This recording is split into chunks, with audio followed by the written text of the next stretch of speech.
오늘 이 새벽에 하나님께서 우리에게 주시는 하나님 말씀은 스바냐 3장 14절에서 20절까지 말씀입니다. 저와 여러분이 한 절씩 나누어서 교독합니다. 시온에 따라 노래할지어다. 이스라엘아 기쁘게 부를지어다. 예루살렘 따라 전심으로 기뻐하며 즐거워할지어다. 여호와가 내 형벌을 제거하여 내 원수를 쫓아냈으며 이스라엘 왕 여호와가 내 가운데 계시니 내가 다시는 말을 당할까 두려워하지 아니할 것이라. 그날에 사람이 예루살렘에 이르기를 두려워하지 말라. 시온아 내 손을 늘어뜨리지 말라. 너의 하나님 여호와가 너의 가운데 계시니 그는 구원을 베푸실 전능자이시라. 그가 너로 말미암아 기쁨을 이기지 못하시리라. 너를 잠잠히 사랑하시며 너로 말미암아 즐거이 부르며 기뻐하시리라 하리라. 내가 절기로 말미암아 근심하는 자들을 모으리니 그들은 내게 속한 자라. 그들에게 지워진 짐이 치욕이 되었느니라. 그때 내가 너를 괴롭게 하는 자를 다 보라고 너는 자를 구원하며 쫓겨난 자를 모으며 온 세상에서 수용받는 자에게 칭찬과 명성을 얻게 하리라. 함께 읽겠습니다. 내가 그때 너희를 이끌고 그때 너희를 모을지라. 내가 너희 목전에서 너희의 사로잡힘을 돌이킬 때 너희에게 천하 만민 가운데서 명성과 칭찬을 얻게 하리라. 여호와의 말이니라. 아멘. 좋은 아침입니다. 오늘 본문은 예루살렘의 심판 후에 있을 희망찬 내일 곧 구원을 소개하고 있습니다. 지금까지 공부한 스바냐뿐만 아니라 다른 모든 선지서들이 같은 구조를 가지고 있음을 우리는 보게 됩니다. 심판 후에는 반드시 구원이 있는 것 말이지요. 이것은 선지서뿐만 아니라 시편에 나오는 시들도 같은 구조임을 알 수 있습니다. 눈물로 시작된 기도가 결국은 찬송으로 끝나니까요. 이러한 구조는 구속 역사에서 예수 그리스도의 십자가 죽음 후에 있을 부활과 성령 강림을 오형하는 것이고요. 큰 그림으로 보면 성경 66권의 구조도 마찬가지임을 알 수 있지요. 구약 39권은 심판을, 그리고 신약 27권은 죽은 자를 살리는 구원을, 그리고 요한계시록은 찬양과 함께 하나님께서 구원받은 자기의 백성들 가운데 거하는 이 임마누엘이니까요. 같이 살펴보면서 구원받은 성도가 노래하고 즐거워해야 할 이유가 무엇인지 공부해 보도록 하겠습니다. 15절입니다. 여호와가 내 형벌을 제거하였고 내 원수를 쫓아냈으며 이스라엘 왕 여호와가 내 가운데 계시니 내가 다시는 화를 당할까 두려워하지 아니할 것이라. 여기서 주어가 누구입니까? 내가 아니라 여호와입니다. 여호와가 내 형벌을 제거하였고, 그렇다면 그 형벌이 어떻게 제거되었습니까? 그것이 지난 주일에 공부한 내용 아닙니까? 불뱀에 물린 자들을 살리기 위해 예수님께서 친히 저주와 심판의 노뱀이 되어 장대 위에 달린 것 말이지. 독생자의 값 지불을 통해 된 것 말입니다. 그 값이 얼마입니까? 예수님께서 베푸신 비유에서는 1만 달란트요. 하나님의 독생자의 값이요, 더 나아가 영원한 생명인 것입니다. 이러한 하나님의 은혜를 안다면 어떻게 감사하지 않을 수 있겠으며 즐거워하지 않을 수 있겠습니까? 여러분, 성도가 감사하지 못하는 것은 사실 이러한 복음을 모르기 때문인 것입니다. 즐거워하지 못하는 이유도 마찬가지인 것이고요. 그래서 우리는 매일 하나님의 말씀을 통해 하나님께서 우리를 위해 행하신 큰 일, 곧 복음을 또 듣고 들어야 하는 것이지요. 여러분 속에 감사가 없습니까? 즐거움이 사라져 갑니까? 다시 복음 앞에 설 수 있기를 축복합니다. 여호와가 내 원수를 쫓아냈으며, 역사적으로 보면 이스라엘의 원수가 누구였습니까? 출애굽 때 보면 먼저는 초강대국 애굽 아니었습니까? 이스라엘을 종살이 시키고 그것도 모자라 학대했던 애굽의 바로왕 말이지요. 노예로 살던 이스라엘이 어떻게 그 애굽을 상대할 수 있겠습니까? 그런데 누가 그들의 권세를 무력화시키고 이스라엘을 해방시킵니까? 바로 하나님입니다. 광야에 나온 이스라엘도 원수가 있었습니다. 가나안으로 향하는 그들의 길을 막은 미디안 말이지. 제대로 무장도 제되지 않은 이스라엘에게 그들은 감당할 수 있는 그런 상대가 아니었지요. 그런데도 어떻게 그들을 물리칠 수 있었습니까? 그 또한 하나님께서 하셨습니다. 가나안 정복 전쟁도 마찬가지인 것이고요. 그렇다면 저와 여러분에게 있는 가장 큰 원수는 누구였습니까? 우리 스스로 감당할 수 없는 존재, 원수 말이지. 누구죠? 공중 권세를 잡은 마귀입니다. 그런데 더 큰 원수가 있는데 바로 죄와 사망인 것이고요. 이 사망을 우리에게서 쫓아내신 분이 예수 그리스도인 겁니다. 지금 저와 여러분에게는 이 사망이 쫓겨났음을 믿으시기 바랍니다. 여기서 말하는 사망은 우리가 육신의 몸을 벗는 그 죽음을 말하는 것이 아니라 생명의 근원이신 하나님과의 단절을 말하는 것이고요. 그 누구도 이 구원받은 성도를 하나님의 사랑에서 끊을 수 없다고 성경은 분명하게 증가하고 있지. 17절입니다. 너의 하나님 여호와가 너의 가운데에 계시니 그는 구원을 베푸실 전능자이시라. 그가 너로 말미암아 기쁨을 이기지 못하시며 너를 잠잠히 사랑하시며 너로 말미암아 즐거이 부르며 기뻐하시리라 하리라. 이 구절을 가사로 해서 지은 CCM이 있습니다.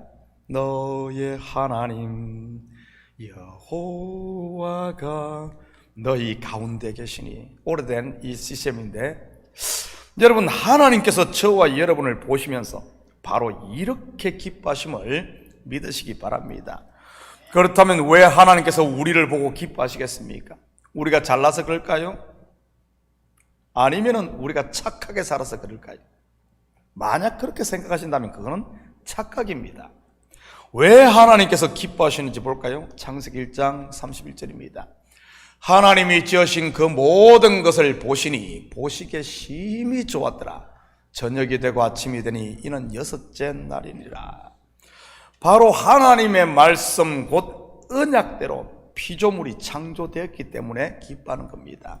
다시 말해 하나님의 선하신 뜻대로 지어졌기 때문에 말이지. 마치 토기장이가 땀 흘려 빚은 토기가 원하는 대로 만들어졌을 때 만족하듯이 말이지. 내가 한 것이 아무것도 없는데도 나를 보시고 기뻐질 줄 몰라 하시는 하나님, 여러분 상상이 되십니까? 죽을 고생을 다해 자식을 낳고 기뻐하시는 어머니의 모습도 같은 것이지요. 여러분 너무 황송하지 않나요? 그저 감사할 뿐인 것이지요. 성도에게 감사와 기쁨이 없다면 그 이유가 무엇이라고 했습니까? 복음을 모르기 때문이라고 했어요. 그리고 두 번째 이유가 있는데 무엇인 줄 아십니까? 우리의 시야가 하나님이 아닌 자기에게로 향하고 있기 때문에 그런 겁니다. 출애굽한 이스라엘로 말한다면 약속의 땅 가나안을 바라봐야 되는데 거기가 아닌 애굽을 자꾸 바라보고 있는 것 말이죠. 그러니 감사는 사라지고 원망과 불평이 나오는 것 아니겠어요? 그래서 히브리서 기자는 구원받은 성도인 우리를 향해 믿음의 주여 온전케 하시는 예수를 바라보라고 한 것 아니겠습니까? 저는 우리 식구들이 자기가 아닌 하나님을 바라볼 수 있기를 축복합니다. 나라는 존재는 채우는 것이 아니라 여러분, 나라는 존재는 비워내야 할 존재인 겁니다. 그럴 때 하나님의 신령한 것, 성령으로 채워지는 법이니까요. 또한 나를 채우려고 하는 것은 밑빠진 독에 물을 붓는 것과 같아요. 채워도 채워지지 않고 더 갈증만 더할 뿐이지. 여러분의 신앙은 어떻습니까? 예수 중심입니까? 아니면 자기 중심입니까? 하늘의 소망을 두고 있습니까? 아니면 땅의 소망을 두고 있습니까? 은혜와 평강, 감사가 내 속에서 왕노릇합니까? 아니면 원망과 욕망이 나를 지배하고 있습니까? 19절입니다. 그때 내가 너를 괴롭게 하는 자를 다 벌하고 저는 자를 구원하며 쫓겨난 자를 모으며 온 세상에서 수욕받는 자에게 칭찬과 명성을 얻게 하리라. 성경에서 누가 저는 자였습니까? 야복 강가에서 환도뼈가 위골된 야곱입니다. 물론 그 사건으로 그는 새 이름 이스라엘을 받게 되고요. 다시 말해 저는 자는 자기가 죽은 자를 말하는 것입니다. 영적으로 보면 저와 여러분도 모두 저는 자인 것이지. 왜냐하면 우리는 그리스도와 함께 우리의 옛사람이 십자가에 못 박힌 자들이니까요. 이 저는 자가 의지하는 게 뭐겠습니까? 바로 지팡이인 겁니다. 물론 지팡이는 내 꾀가 아닌 하나님의 말씀을 상징하는 것이고요. 이 지팡이 곧 말씀을 의지할 때 어떤 일이 일어납니까? 철천지 원수였던 에서가 더 이상 원수가 아닌 형제가 되는 것입니다. 그리고 가나안에 돌아와 아버지의 기업을 상속받는 것이고요. 야곱이 자기의 두 발로 걸어 다닐 때는 그때 뭔 일을 했습니까? 형의 장자권을 빼앗고 아버지로부터 장자의 축복을 다 받습니다. 그런데 그 결과는요, 아버지 집에서 쫓겨나는 겁니다. 소원을 다 성취했는데도 말이지, 하와도 자기의 소원을 성취하지 않습니까? 먹음직도 하고 보암직도 하고 지혜롭게 할 만큼 탐스러운 선악과를 따먹었으니까요. 그런데 그 결과는 무엇입니까? 에덴 동산에서 쫓겨나는 것입니다. 이 이야기는 남의 이야기가 아닙니다. 오늘을 사는 저와 여러분의 이야기인 것이지. 혹시 여러분 가운데 여전히 하와와 야곱으로 사시는 분이 계시다면 이제는 십자가 앞에 내려놓을 수 있기를 축복합니다. 왜냐하면 욕심 다 채우면 쫓겨나니까요. 그리고 쫓겨난 자를 모은다고 하네요. 쫓겨난 자가 누구입니까? 선악과를 따먹고 범죄한 자, 바로 아담과 하와, 곧 모든 인생들인 것이지. 죄인들 말입니다.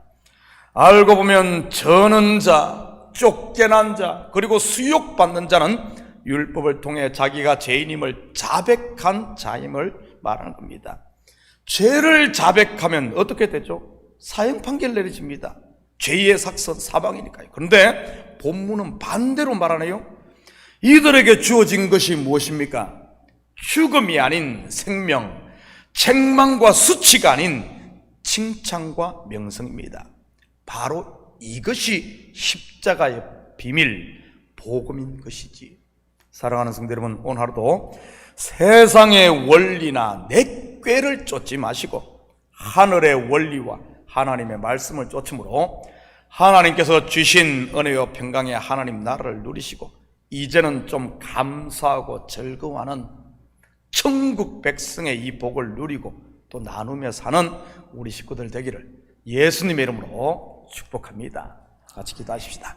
사랑의 아버지 하나님, 참으로 감사를 드립니다. 이 새벽도 우리를 깨우시고 다시 복음 앞에 서게 하시니 참으로 감사를 드립니다. 우리는 하늘의 복과 땅의 복을 다 받은 자임에도 아버지 하나님, 우리의 시야가 나로 내 욕심으로 향하고 있기 때문에 기뻐하지 못하고 감사하지 못하는 경우가 있사오니 하나님, 이 새벽 우리의 시야를 이제는 내가 아닌 믿음의 주요 온전케 하시는 예수를 바라보며 땅이 아닌 하늘의 소망을 두고 살아갈 수 있도록 주여 도와주시옵소서. 그래야 아버지 하나님, 욕심에 얽매여 사는 것이 아니라 이제는 무거운 멍에들은 다 내려놓고 주님께서 주시는 즐거움의 멍에, 감사의 멍에, 복음의 빚진 자로 삶으로 이 땅 가운데 그리스도의 정인으로 빛으로 나타나게 도와주시옵소서. 감사드리며 예수님의 이름으로 기도드립니다. 아멘.